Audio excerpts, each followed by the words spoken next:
Hello, my YouTube family. I welcome you all to your very own channel Next Gen Teachers.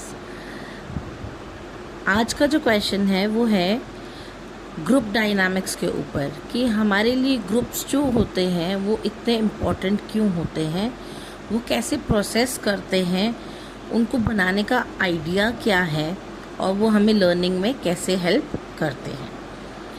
So let me read out a question for you. What do you mean by group dynamics?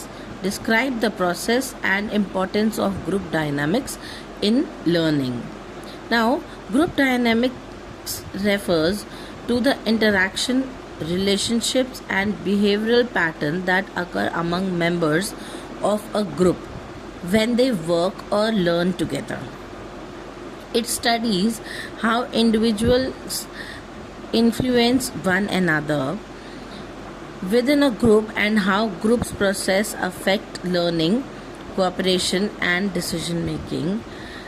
अब क्या है group dynamic, क्या होता है कि जब भी कोई एक नया ग्रुप बनता है, whether it's a group of teachers, whether it's a group of students, तो जब भी कोई नया ग्रुप बनता है तो उनके अंदर जो है अलग अलग तरीके के सबके बिहेवियर होते हैं. सबके रिलेशनशिप्स एक दूसरे से अलग अलग होते हैं. किसी का स्वीट होता है, किसी का थोड़ा सा रूड होता है, या कैसे इंटरेक्शन में बहुत डिफरेंस होता है. तो ये अलग अलग होने के बावजूद भी वो लोग सब लोग एक साथ में काम कैसे करते हैं और उनकी इन्हीं सारी हैबिट्स की वजह से उनकी जो लर्निंग है वो कैसे अफेक्ट होती है, या फिर वो कैसे सीखते हैं कुछ नया, और उनकी डिसीजन मेकिंग जो है उसमें कैसे चेंज आता है, और वो कोऑपरेशन करना एक दूसरे के साथ कैसे सीखते हैं. ये ही होता है group dynamics. In education, group dynamics focuses on how students interact in a classroom group, how they communicate, cooperate, solve problems and achieve common learning goals. अब एजुकेशन के अंदर ग्रुप डायनामिक्स क्या फोकस करते हैं कि कोई भी जो स्टूडेंट है वो अपने क्लासरूम के अंदर अपने बाकी जो फेलो स्टूडेंट्स हैं उनके साथ किस तरीके से पेश आता है, किस तरीके से उनसे बात करता है, और कितनी कोऑपरेशन उनके साथ रखता है, या कितनी उनकी प्रॉब्लम्स जो है सॉल्व करने में उनकी हेल्प करता है, और सभी का कॉमन गोल क्या होता है, उन सबको एक ही क्लास पास करनी होती है, तो वो एक दूसरे की हेल्प कैसे कर सकते हैं. Now process of group dynamics, it usually develops through different stages. पहली जो स्टेज है वो है फॉर्मेशन. अब सबसे पहले तो ग्रुप बनता है. Members come together and get to know each other. अब नए नए मेंबर्स हैं वो एक साथ आते हैं और एक दूसरे को जानने की कोशिश करते हैं. They understand the purpose of the group and begin to interact. अब सभी लोग जो है अगर इकट्ठा होते हैं, ग्रुप बनाते हैं, तो उनका जो मोटिव होता है वो एक ही होता है, एक ही एजेंडा होता है उनका. तो उनको पता है कि हमारा एक ही पर्पस है, तो हम सबको जो है एक दूसरे के साथ उसी बेसिस पे इंटरेक्शन रखनी चाहिए. सेकंड है कॉन्फ्लिक्ट और एडजस्टमेंट. इसे हम स्टॉर्मिंग स्टेज भी कहते हैं. डिफरेंसेस इन ओपिनियंस में rise, members express their ideas and sometimes disagreements occur while roles are being established.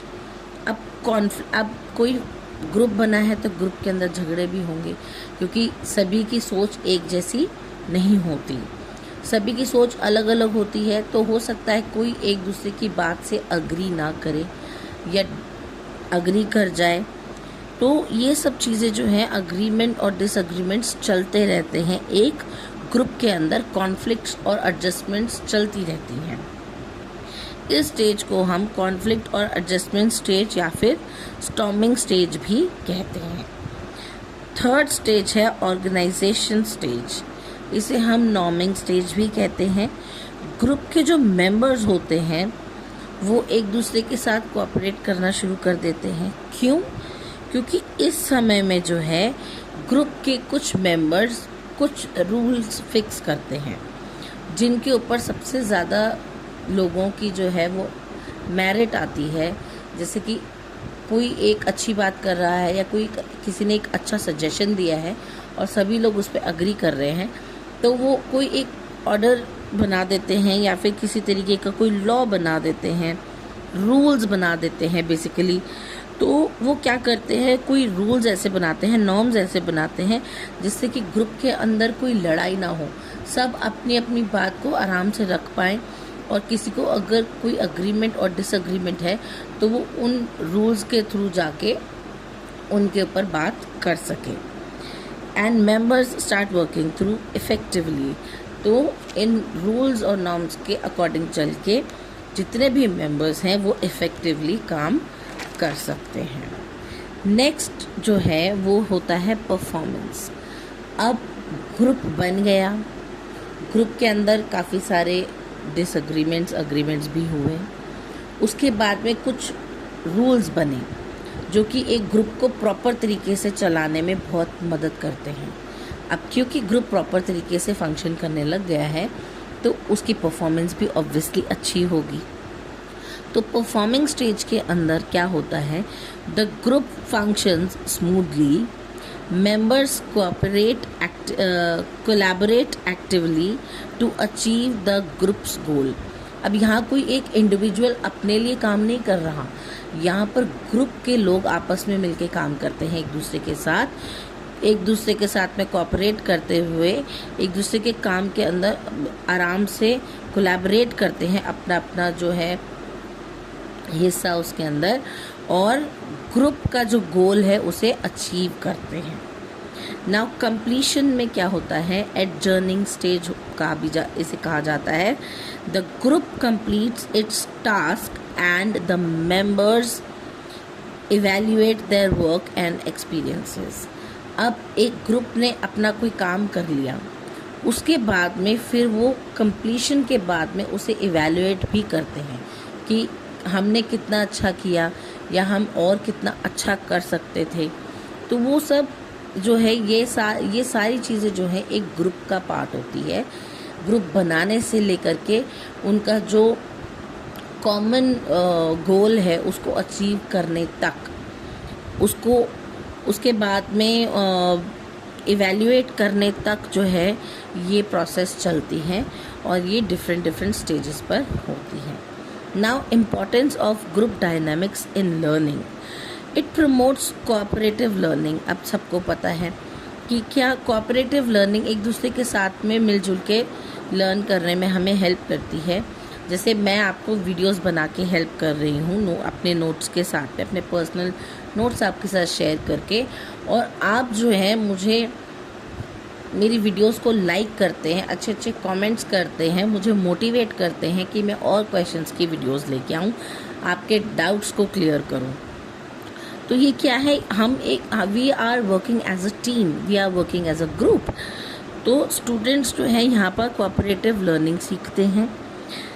Second है, इट इम्प्रूव्स कम्युनिकेशन स्किल्स। अब आप अगर किसी से बात ही नहीं करोगे तो आपका कम्युनिकेशन स्किल कैसे अच्छा होगा।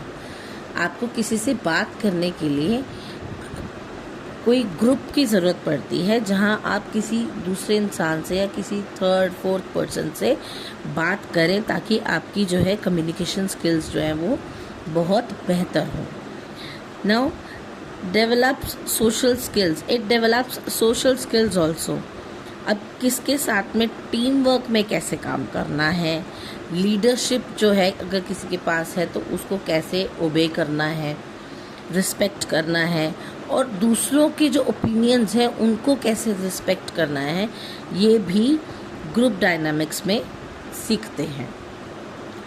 It enhances problem solving ability. अब देखो, एक ग्रुप है उसके अंदर प्रॉब्लम्स होती हैं, तो अगर बहुत सारी प्रॉब्लम्स होती हैं तो अलग अलग लोग जो है अलग अलग सॉल्यूशंस के साथ भी आते हैं। तो group members share ideas and find better solutions collectively. अब ग्रुप मेंबर्स जो होते हैं वो ना कि सिर्फ प्रॉब्लम्स शेयर करते हैं, वो अलग अलग तरीके के सॉल्यूशंस भी शेयर करते हैं जो कि उसके लिए अच्छे माने जाते हैं।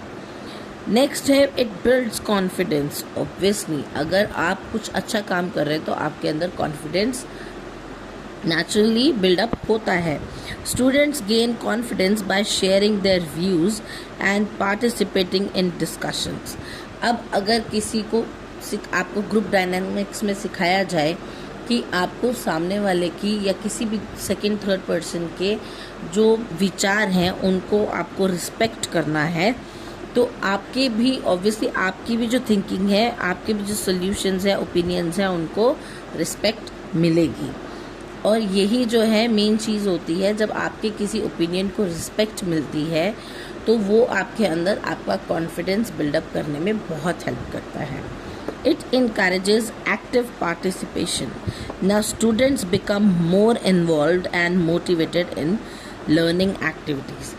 जब कोई नई चीज़ सिखानी होती है और उसे ग्रुप के अंदर सिखाया जाए तो बच्चों के अंदर क्या है, टीम वर्क करने का जज्बा आता है और उसको वो एक्टिवली लेते हैं और उसके अंदर पूरी तरीके से इन्वॉल्व रहते हैं, मोटिवेटेड फील करते हैं कि हाँ, हम सारे हमारी टीम को जिताएंगे और हम कुछ अच्छा करेंगे. हमारा जो पर्सनल गोल है, जो हमारा ग्रुप का गोल है, उसे हम अचीव करके दिखाएंगे. ऐसी इनकरेजमेंट उनके अंदर आती है. नेक्स्ट है it creates a positive learning environment. This is something really very important which they learn कि कोई भी जो स्टूडेंट है या ग्रुप है किसी भी तरीके का, उसके अंदर क्या होता है, पॉजिटिव लर्निंग एनवायरनमेंट बनता है. उसमें हेल्दी इंटरेक्शंस होते हैं और लर्निंग जो होती है वो बड़ी इंजॉयबल हो जाती है और इफ़ेक्टिव हो जाती है. जब आप कोई चीज़ मजाक में सीख जाते हैं या कोई चीज़ बहुत मज़े ले लेके सीखते हैं तो वो आपको बहुत लंबे टाइम तक जो है वो याद रहती है. अब इनका जो कंक्लूजन है वो है group dynamics plays an important role in education because it helps students develop cooperation, communication and problem solving skills. Effective group interaction creates a supportive learning environment that enhances both academic achievements and social developments. अब बच्चे की जो है या फिर किसी भी इंसान की जो है, जब वो ग्रुप के अंदर काम करता है तो उसके अंदर कोऑपरेशन स्किल आता है, कम्युनिकेशन अच्छी हो जाती है, प्रॉब्लम सॉल्विंग स्किल्स डेवलप हो जाते हैं, इंटरेक्शन लोगों से बहुत अच्छे से कर सकते हैं और उनकी जो इंटरेक्शन, ये जो इफ़ेक्टिव लर्निंग है, ये जो है इनका एनवायरनमेंट जो अच्छा होता है तो उनकी जो लर्निंग है वो एकेडमिकली और सोशली जो है उनको डेवलप करने में, उसको अच्छा करने में उनकी बहुत हेल्प करती है. तो ये थी आज की क्लास. आई होप आपको वीडियो अच्छी लगी होगी. अगर आपको मेरी वीडियोस अच्छी लगती हैं तो please do like, share it with your friends, subscribe करना मेरा चैनल बिल्कुल ना भूलें. और हाँ, अच्छे कमेंट्स करके बताइए कि अगर मैं कुछ और अच्छा कर सकती हूँ तो. तब तक के लिए थैंक यू.